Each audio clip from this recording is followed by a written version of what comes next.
하나님의 말씀 함께 보겠습니다. 마태복음 1장 18절 23절까지 말씀을 함께 보겠습니다. 신약성경 1페이지 마태복음 1장 18절부터 23절입니다.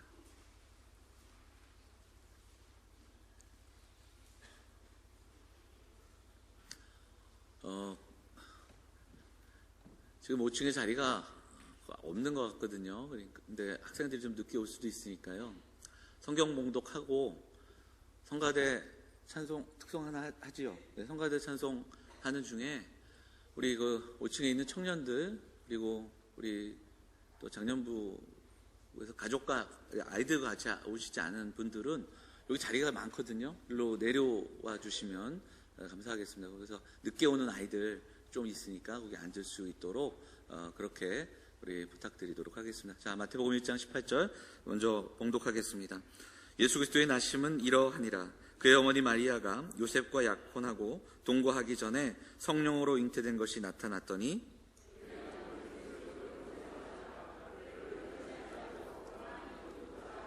이 일을 생각할 때에 주의 사자가 현몽하여 이르되 다윗의 자손 요셉아 내 아내 마리아 데려오기를 무서워하지 말라. 그에게 잉태된 자는 성령으로 된 것이라.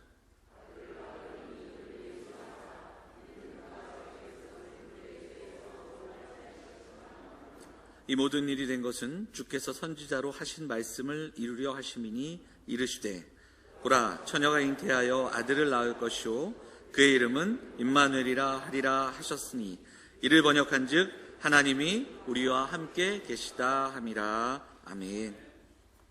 연합찬양대 찬양하시겠습니다. 없어요? 아까 있다고 그러지 않았나요? 그래요. 알겠습니다. 없군요.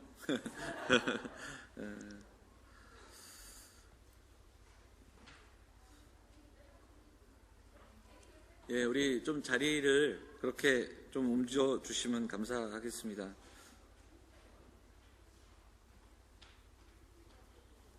예. 사랑하는 영암의 성도들에게 오늘 성탄의 기쁨과 감사가 다시 한번 충만한 시간이 되기를 바라고요. 오늘도 다른 일 뒤로 한 채 이렇게 하나님께 예배하기 위해 나온 사랑하는 성도들, 하나님 주시는 가장 기쁘고 복된 소식을 경험하며 나누는 그런 귀한 시간이 되기를 간절히 소망합니다. 자, 우리 인사 좀 나누도록 하겠습니다. 복된 성탄 되시기 바랍니다. 복된 성탄 되세요. 이렇게 인사할까요? 네. 이 앞쪽에 자리가 좀 있거든요. 이쪽하고요. 네, 이쪽에 좀 자리 있으니까요. 자리 앞으로 앉도록 하겠습니다. 네, 앞자리 있어요. 앞에 자리가 있으니까. 네. 그 복된 성탄 이렇게 인사하니까 좀 더 어색하신 것 같아요. 그냥 우리 원래 하던 대로 하겠습니다. 자, 메리 크리스마스 인사할까요? 메리 크리스마스. 네. 이게 조금 더 자연스러운 것 같습니다. 네, 고맙습니다. 네. 한 번 앉은 자리 옮기라고 하는 게 참 쉽지 않은데 이렇게 이야기를 들어주셔서 감사합니다. 오늘 본문의 말씀 의지해서 임마누엘이라는 제목으로 하나님의 말씀을 좀 나누도록 하겠습니다. 성경을 보면 그 출생에 대한 이야기가 여러 차례 나오죠. 특히 어렵게 아이를 갖고 어렵게 기다리다가 아이를 만나는, 그러니까 아이를 어렵게 가진, 기적적으로 출산을 경험하는 이야기들이 몇 번 나옵니다. 그 중에 대표적인 것이 아브라함이 99세가 되기까지 아이가 없다가 100세의 이삭을 낳은 이야기가 그렇고요. 삼손의 기사를 봐도 삼손의 가정에도 아이가 없었던 가정이었습니다. 그 다음에 또 어디가 있을까요? 생각나시는 사무엘입니다. 한나가 성전에 가서 기도합니다. 그래서 아이가 오랫동안 없으니까 한나가 슬피 울며 기도하고 한나의 기도를 들으신 하나님께서 그 가정에 사무엘을 허락해 주십니다. 뭐 이런 이야기들이 많이 나오고요. 신약 성경으로 넘어가면 누가 있는가? 세례 요한의 이야기도 약간 비슷합니다. 세례 요한도 늦게까지 아이가 없다가 가정에도 하나님께서 그 가정이 이제 더 이상 힘들겠다 이렇게 했을 때 그 가정에 세례 요한이 오게 됩니다. 근데 그럼에도 불구하고 이런 출산의 이야기, 그리고 기적과 같은 출산의 이야기, 보통 요즘 쓰는 말로 끝판왕, 바로 오늘 우리가 읽었던 본문, 바로 예수님의 이야기가 아닐까 싶습니다. 왜 그런가? 예수님의 탄생은 동정녀 탄생입니다. 처녀의 몸에서 예수님이 나신 겁니다. 그리고 이것은 그냥 있었던 일을 적어 놓은 것이 아니라 이미 이 동정녀의 탄생은 600여 년 전에 이사야서에 이미 적혀 있는, 이사야를 통해서 예언된 그 예언의 말씀의 또 다른 성취이기 때문에 더 대단한 겁니다. 오래전에 미국의 한 대학에서 그 교회를 대상으로, 성도들을 대상으로 예수님의 이 동정녀 탄생에 대한 앙케이트를 조사했습니다. 그러니까 얼마나 신뢰하느냐, 이 사실을 믿습니까? 이렇게 질문했는데 장로교 교회에서는 한 40% 정도가 믿지 않는다. 그렇게, 그리고 또 다른 뭐 감리교, 또 침례교 뭐 이런 그 데서 합쳐보니까 한 60% 정도가 동정녀 탄생을 믿지 않는다. 이렇게 결과가 나왔다고 합니다. 그러니까 10명 중에 4명은 처녀의 몸에서 아이를 낳은 것을 믿지 못하는 겁니다. 자, 여러분은 어떠십니까? 동정녀의 탄생, 성육신, 이것에 대해서 어떻게 생각하고 계시고 또 어떻게 믿고 계십니까? 물론 믿고 계시겠죠. 우리 교회에서 여기 정릉을 지나서, 무슨 터널이죠? 북악터널인가요? 북악터널을 지나서 조금 가면 그 평창동에 예능교회라고 있죠. 예. 이 예능교회가 예전의 이름이 연예인교회였습니다. 온누리교회 개척하신 고 하용조 목사님이 사실은 거기에서 이제 연예인교회 심호하시다가 온누리교회를 개척하셨는데, 하용조 목사님 책에 적힌 글인데요. 그 연예인교회를 심호하실 때 성도들을 앉혀놓고 이 마태복음 1장 오늘 본문을 가르치셨습니다. 가르치시면서 동정녀 탄생에 대해서 열심히 말씀하셨는데, 한 젊은이가 계속 고개를 갸우뚱하면서 손을 들고 질문했습니다. 도저히 믿을 수가 없다. 어떻게 처녀가 아이를 낳습니까? 이걸 어떻게 증명하고 어떻게 믿겠냐고. 그때 하 목사님이 다시 차근차근히 설명했습니다. 성육신의 의미, 그리고 하나님의 계획, 그리고 동정녀의 탄생을 설명했습니다. 근데도 끝까지 그게 말이 되지 않는다. 막 따지는 거예요. 근데 그때 누가 그 자리에 있었냐면 돌아가신 코미디언 구봉서 씨. 그분이 장로님이셨더라고요. 구봉서 장로님이 뒤에 계시다가 바로 화를 내셨습니다. 도대체 성경을 어떻게 보는 거냐고. 설교를 제대로 듣는 거냐고. 성경을 보라고. 마리아 남편도 가만히 있는데, 마리아 남편도 괜찮댔는데 네가 뭔데 지금 자꾸 못 믿겠다고 따지냐고. 바로 보라고. 남편도 가만히 있지 않냐고. 그러면서 화를 내셨답니다. 그러니까 목사님이 그 이야기를 목사님 책에 써놓으신 그 기록을 본 적이 있습니다. 어찌 보면 굉장히 명확한 대답이에요. 신랑도 괜찮댔는데 왜 우리가 난리일까? 그런 생각을 해봅니다. 그럼에도 불구하고 자연 법칙은 남자와 여자가 결혼하여서 또 결합하여 아이를 낳게 됩니다. 이 법칙을 벗어날 수 없죠. 근데 딱 한번 우리의 역사 속에서 딱 한번 하나님께서 이 자연 법칙을 벗어나, 그래서 이것을 C.S. 루이스는 뭐라고 표현하냐면, 하나님이 딱 한번 자연 법칙을 벗어나셔서 남자의 역할을 잠시 멈추게 하신 이후에 하나님의 손가락을 터치하셨다, 이런 표현으로 이 장면을 설명하는 내용도 보게 됩니다. 본문에는 분명하게 이야기합니다. 성령으로 잉태되었다. 그 이야기를 하나님이 만져주셨다, 그렇게 해석하는 것을 보게 됩니다. 성령이 마리아를 감동하고 성령의 능력으로 덮었다, 이렇게 이야기합니다. 그럼 왜 처녀의 몸에서 태어나셨을까? 동정녀의 몸에 탄생하신 이유는 뭘까? 그래서 오늘 본문이 분명히 이야기합니다. 우리를 죄에서 구원하시기 위해서, 이렇게 분명하게 말씀하고 있습니다. 그러니까 구원자이신 주님은 첫째는 죄의 오염과 무관하게 이 땅에 오셨습니다. 죄로 인해 누구든지 죄의 전가를 받은 우리의 삶에 찾아오셨지만 죄의 오염에서 무관하시기 위해 죄와 상관없는 분으로 이 땅에 오셨습니다. 또한 성부의 아들이시기에 본질상 성부와 동등하신 분으로 이 땅에 오셨습니다. 조금은 좀 딱딱하고 어렵겠지만 정리해보면 성부와 동등하신 분이, 죄와 무관하신 분이 이 땅에 오셨습니다. 그러나 우리의 죄를 위해 이 땅에 오셨기 때문에 하나님과 동등하신 분이 바로 우리의 육신을 입으셨다, 성경은 그렇게 말씀하고 있는 겁니다. 이 성육신의 핵심은 죄 없는 분이 이 땅에 오신 그리스도 하나님의 아들, 완전한 육신을 입은 그리스도, 그 이야기를 우리에게 선포하고 있다는 겁니다. 자, 말씀을 한번 읽어보죠. 1장 21절 한번 다시 읽어보도록 하겠습니다. 1장 21절 1절 같이 읽겠습니다. 시작. 나으리니 이름을 예수라 하라. 이는 그가 자기 백성을 그들의 죄에서 구원할 자이십니다. 그 이름의 뜻이 구원자이고요, 죄에서 구원하시기 위해 오셨다. 죄로 인해 하나님과 분리되고 하나님을 만날 수 없던 우리에게 찾아오셔서 그 길을 열어놓으셨다고 말씀합니다. 자, 그리고 마태는 여기에 한 가지 더 또 예수님의 이름을 우리에게 소개합니다. 바로 23절입니다. 같이 한번 읽어볼까요? 같이 읽겠습니다. 시작. 그의 이름은 임마누엘이라 하리라. 예, 여러분, 여기서 임마누엘의 뜻까지도 마태는 소개하고 있는데요, 뜻이 뭡니까? 하나님이 우리와 함께 계시다. 사실 처음에 이 마태의 이야기를 들은 사람들은 굉장히 좀 충격을 받았을 겁니다. 왜냐하면 마태는 유대인이었고 마태복음의 독자들은 유대인들이 대부분이었습니다.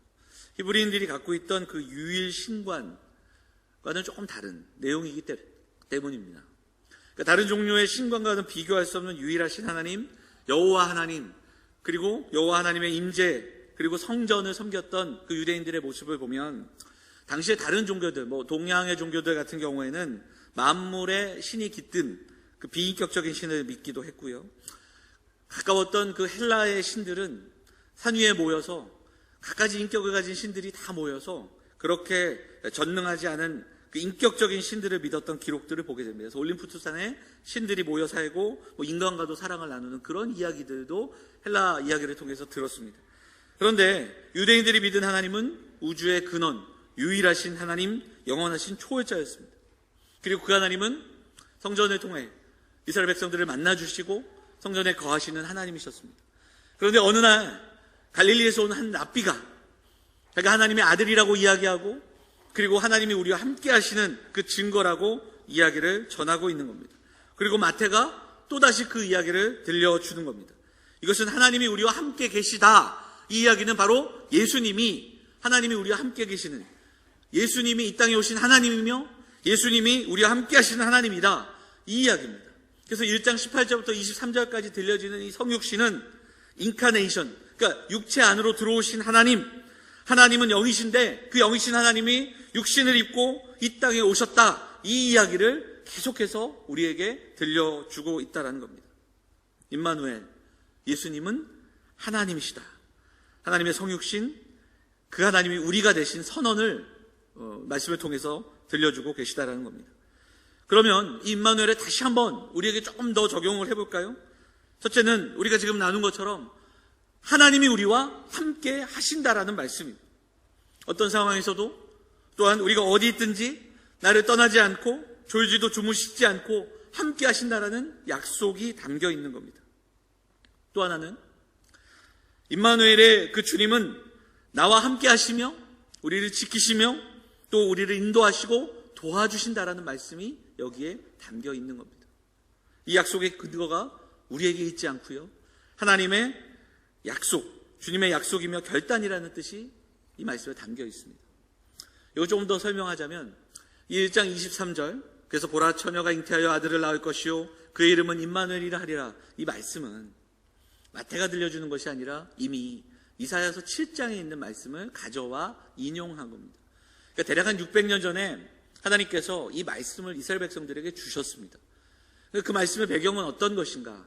그것은 아하스라는 남유다의 왕 때 하나님이 아하스 왕에게 주셨던 예언의 말씀이에요.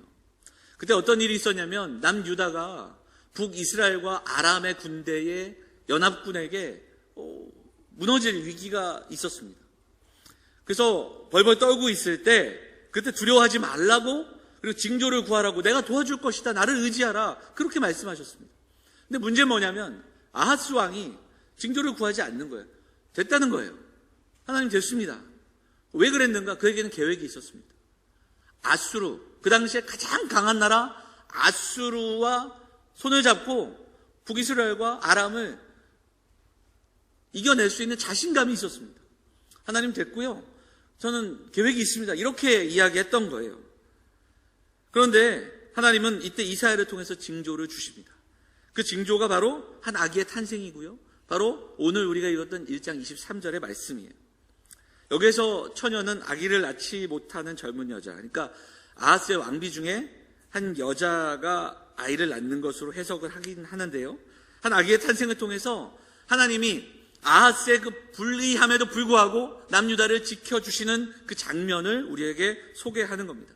그 장면에는 계속해서 거절하는 아하스가 나오고요, 그럼에도 불구하고 하나님께서 강권적인 은혜로 남유다를 지키시고 또 함께하겠다고 약속하시는 약속이 담겨 있는 겁니다.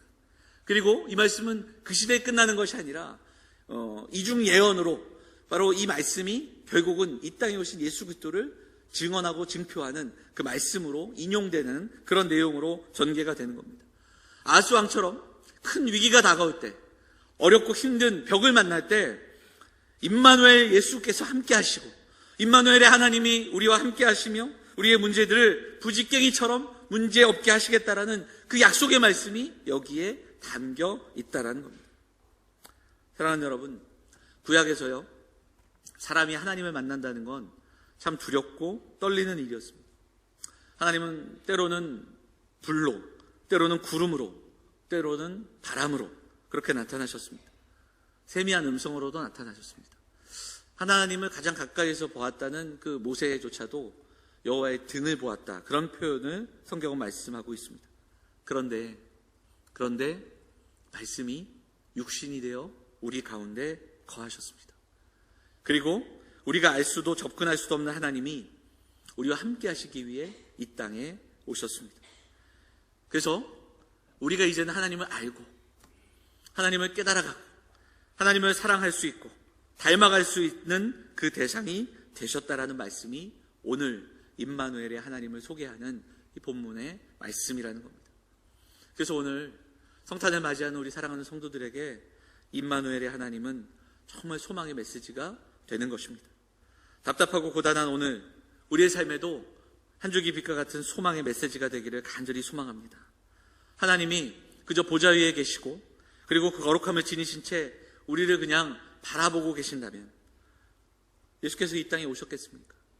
아마 계속해서 우리에게 말씀을 내어주시면서 이 율법을 지키라고, 그리고 더 분발해서 거룩한 삶을 살으라고, 때로는 채찍질로, 때로는 엄한 말로 그렇게 이야기하시면서 우리에게 그 말씀을 지킬 그 삶을 끊임없이 요구하셨을 겁니다.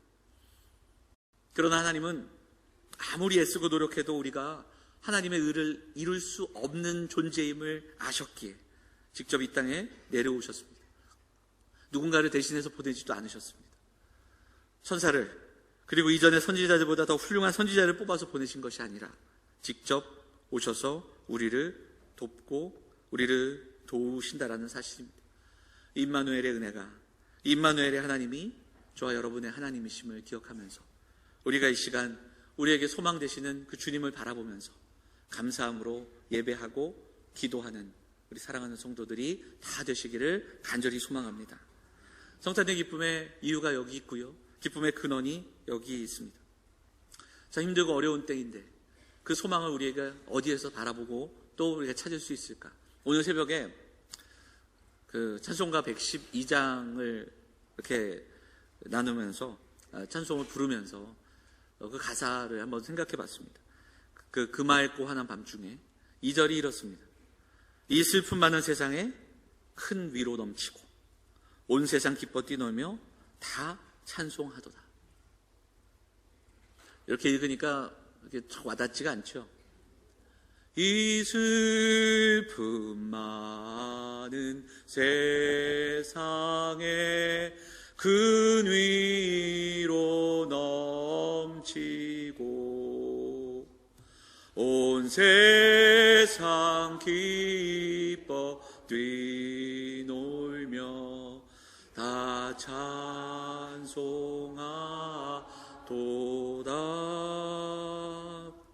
슬픔 많은 세상에 위로가 넘치고 온 세상 기뻐 뛰놀며 찬양하며 괴로움 많은 세상에 짐을 지고 가는 자들에게 천사 기쁜 찬송을 들려주며 쉬라고 말씀하고 있다는 겁니다.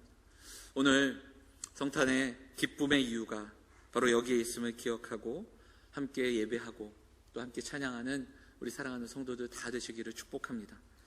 임마누엘을 거부했던 아하스 왕의 모습, 하나님의 그 말씀 가운데 자신의 방법과 자신의 그 도구를 사용하렸던 아하스 왕의 모습이 역사 속에서 주님을 끊임없이 거부했던 사람들, 그리고 21세기를 살아가지만 바로 오늘도 그 아하스의 모습으로 살아가는 우리의 모습과도 겹쳐지지 않은가, 그렇게 돌아보게 됩니다. 그럼에도 강권적으로 이 땅에 오시고 강권적인 사랑으로 역사를 뚫고 오셔서 우리의 일상으로 찾아오신 그 주님을 오늘 이 성탄의 예배 가운데 그리고 함께 기도하는 가운데 만나고 그분의 음성을 듣고 위로받는 사랑하는 성도들 다 되시기를 주의 이름으로 축원을 드립니다. 임마누엘, 우리와 함께 하신 하나님, 2000년 전에 이 땅에 찾아오셨고 2000년 전 첫 번째 성탄 일상을 살아가던 많은 사람들에게 예수님께서 찾아오셨습니다. 들에서 양을 치던 목자들에게 찾아오셨고요. 그리고 그들의 일상으로 찾아와 역사를 뚫고 들어오신 그 하나님의 임재를 경험하게 하셨습니다. 그 하나님의 임재는 이 땅에 오셔서 약한 자들을 돌아보시고 병자들을 고치시고 그리고 귀신 들린 자들 그리고 또 연약한 자들을 고치시며 선포하셨습니다. 그리고 십자가의 고난 마다하지 않으시고 십자가의 죽음과 부활의 승리를 우리에게 보여주셨습니다. 그리고 그 임마누엘의 그 주님께서는 마태복음의 마지막 장면에도 이 이야기를 우리에게 동일하게 말씀하십니다. 내가 세상 끝날까지 너희와 함께 있으리라. 그 임마누엘의 하나님이 오늘 우리의 삶 속에도 함께 하시는 줄 믿습니다. 베들레헴의 작은 구유에, 나사렛의 광야에, 골고다의 십자가에 계셨던 그 임마누엘의 하나님, 이제 우리의 일상 가운데 함께 하십니다. 우리 예배만이 아니라 교회에만 있는 것이 아니라 여러분의 가정 가운데, 여러분의 삶의 한 현장 가운데, 여러분의 출근길 가운데, 여러분의 서재에, 여러분의 침상에, 매일매일의 식탁 속에 주님이 여러분과 함께 하시는 줄 믿습니다. 1년에 한 번 찾아오는 성탄에 그때 만나는 주님이 아닙니다. 부활절과 감사절과 특별한 절기와 특별한 새벽 기도를 통해서 만나게 되는 그 은혜가 아닙니다. 지칠 대로 지치다가 여름에 수련회나 아니면 단기 선교를 통해서 그때마다 좀 충만하게 경험하는, 충전되는 그 충전받는 은혜가 아닙니다. 언젠가부터 우리는 특별한 은혜, 특별한 시간, 특별한 무엇을 강조하고 추구해 온 것 같습니다. 교회 안에서 무언가 일을 하며 때로는 나의 직분을 통해 성취를 경험하고 존재를 확인하려는 우리들의 모습이 분명히 있는 것 같습니다. 일상으로 찾아오신 주님, 살아가는 삶의 자리에서, 가족 가운데, 여러분의 직장 가운데, 우리의 일상 가운데 날마다 매일매일의 삶 속에서 임마누엘의 하나님을 경험하고 그 말씀을 들으며 그 말씀 안에 거하는 사랑하는 성도들, 그 임마누엘의 은혜와 그 충만한 만족이 우리 성도들의 가정 가운데 임하시기를 축복합니다. 오늘 우리 그 임마누엘의 하나님, 우리의 삶에 들어오셔서 폐허가 된 세상을 회복시키시고 또 그 우리를 만나주시고 우리를 회복시키시는 예수 그리스도 그분을 우리가 찬양하며 나아가는 이 아침 되기를 간절히 소망합니다. 우리의 삶의 모든 영역, 일상의 삶 속에서 주님을 만나며 주님과 동행하시는 우리 사랑하는 성도들이 다 되시기를 부탁을 드립니다. 여러분의 일상 속에 그 일상 깊이 찾아오신 주님의 말씀을 날마다 붙들고 날마다 동행하며 그 동행의 길을 걷는 참된 신앙인들이 되어주시기를 다시 한번 부탁을 드립니다. 오늘 이제 우리가 이어지는 성탄 칸타타를 통해서 또 찬양을 들을 텐데 듣는 찬양으로 머물지 말고 함께 찬양하며 그 찬양의 가사들을 함께 고백하며 오늘 나를 위해 이 땅에 오신 임마누엘의 주님을 묵상하며 성탄의 기쁨과 영광을 노래하며 이 땅에는 영광으로 오신 주님 그리고 그 영광을 입은 우리는 살아가는 삶의 모든 자리에서 평화를 입은 사람으로 살아가기를 결단하는 사랑하는 성도들, 성탄의 기쁨과 영광을 함께 노래하는 그 임마누엘의 하나님을 날마다 일상 속에서 경험하고 예배하시는 사랑하는 영암의 성도들 다 되시기를 주의 이름으로 축원을 드립니다. 잠시 기도하겠습니다. 사랑과 은혜가 풍성하신 하나님 아버지, 감사합니다. 우리를 사랑하셔서 아들을 내어주시기까지 사랑하여 주시니 감사를 드립니다. 성탄의 기쁨과 감사가 사랑하는 성도들의 가슴에 새겨지게 하시고 묵상하며 나아가는 귀한 시간 될 수 있도록 인도하여 주옵소서. 왕으로 오신 예수 그리스도, 낮고 천한 자리로 찾아오시고 우리의 구주가 되어준 주님을 기억하며 나아갑니다. 이 시간 연약한 자들을 회복시켜 주시고 주님이 오늘 우리와 함께 하심을 믿으며 나아가는 발걸음들 다 될 수 있도록 인도하여 주옵소서. 하나님을 기억하며 매일매일의 삶 속에, 일상의 걸음 속에서 주님과 동행하는 우리 성도들, 우리의 자녀들이 될 수 있도록 인도하여 주옵소서. 성탄이 절기로 끝나지 않게 하시고 축제와 이벤트가 아니라 성탄의 정신과 성탄의 마음이 우리의 일상과 우리의 삶이 되는 은혜를 허락하여 주옵소서. 하나들과 여러 가지 상황 속에서 어렵고 힘들어 함께하지 못하는 성도들의 모습들을 기억합니다. 하나님 함께하여 주시고 힘들고 아픈 마음을 안고 나온 성도들 붙들어 주시고 위로하여 주시옵소서. 먼 성탄절 사랑하는 가정들을 그 마음을 주께서 만져주시고 고침을 받고 치유를 받으며 평강의 왕으로 오신 주님을 만나는 이 아침, 이 귀한 시간 될 수 있도록 인도하여 주옵소서. 우리 성가대 또 우리 찬양대의 칸타타를 함께 나누며 함께 가사를 고백하며 오늘 이 땅에 나신 주님 앞에 영광을 드리며 주께서 주신 평화를 나누는 귀한 시간 될 수 있도록 인도하여 주옵소서. 성탄의 기쁨이 말로만이 아니라 우리의 삶을 통해 선포되고 전해지는 우리 영암의 모든 가정들, 모든 성도들, 자녀들 될 수 있도록 인도하여 주옵소서. 이 모든 말씀 우리를 구원하신 예수 그리스도의 이름으로 축복하며 기도하옵나이다. 아멘.